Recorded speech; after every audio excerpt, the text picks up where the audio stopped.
Hello guys, today we're going to take another look at our manned dump truck. Last time you seen this, it was covered in like Christmas lights and it was going around the diorama.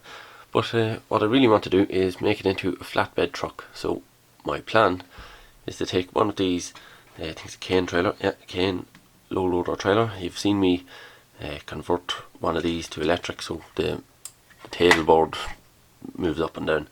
But what I'm thinking is take the bed off this trailer and somehow mount it onto this lorry or this truck. I'm not sure if I might just get rid of the tail on it and just have it as a flatbed truck, because what I'm really thinking of doing is, you know, loading pallets and stuff like that with the John Deere, with the front loader, stuff like that. Well, we know the truck works alright because we've seen that in plenty of other videos, but what we really need to do first anyway is try and get this trailer apart and just leave it with the flatbed. It's not going to be a problem getting this chassis here off, but getting these pins out of here, that's where we're going to run into trouble, I'd expect. This is actually footage from before Christmas 2018. It's something I filmed but never edited the video. I have a few videos like that, so I'm going to get through them in the next couple of weeks. Don't forget to hit the subscribe button if you're enjoying the videos, and make sure and put the bell on so that you get notifications. Well, that part wasn't too hard.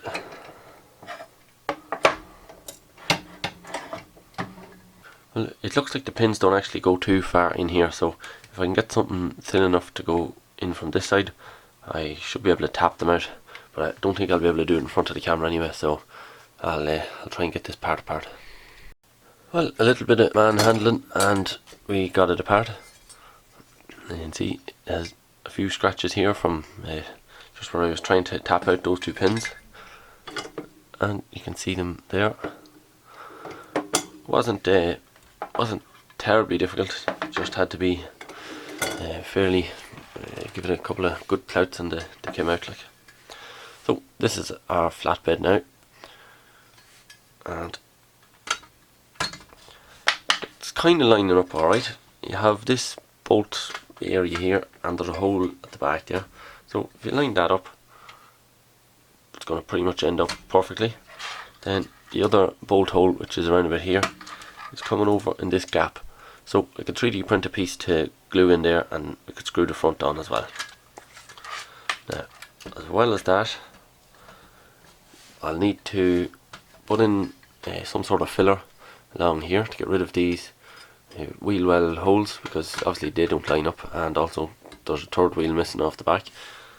But if we get rid of that, cut a little piece off here, because you can see this is hitting our mud flap, so we need to get rid of that. And at the front there's this section coming down here, so I need to cut that off because it won't fit in here. But when we have all that done and lower it down, obviously I'll be painting in a different colour. It's not going to be blue, it might be well, I don't know what colour it'll be, probably a grey or something. I'll look up what kind of man flatbed trucks, what kind of beds they generally have in them, and I'll just try and copy that. But once we've all those changes made and we've it lowered down, should be able to mount it in place, and I think it'll look pretty good. I'm not 100% sure. I might do two narrower what do you call these, like ramp parts, but it's going to be quite high off the ground, so I think it might be just better as a flatbed truck that you can just bring around cargo on it, because this truck turns really well because of the double well, the dual motors and the way we can slow them up and speed them down, so it's kind of like a real differential, and that just means that we can get in tighter corners. Because if you've been watching the videos, you'll see the what is it, a Peterbilt truck. It definitely can't corner anywhere near as good as this truck, because it has a solid rear axle and only one of its rear axles is driven, so it's quite hard to turn, whereas this turns quite sharply, or well, relatively sharply for a vehicle of that length. Well, that's where the footage ended. If you're looking for any more information, as always, you can check out our website, rctractorguy.com, there's a page there for pretty much every build that we've done, or if it's not there, it'll hopefully be added soon enough. And as for this build, now that I have the Anycubic printer, it should be a lot easier for me to 3D print the parts that I'm going to need to finish off this bed. So I'll get working on that soon, and we should have a video just finishing off this build relatively quickly. So if you liked the video, don't forget to hit the thumbs up button, and if you have any comments or suggestions, let me know below the video.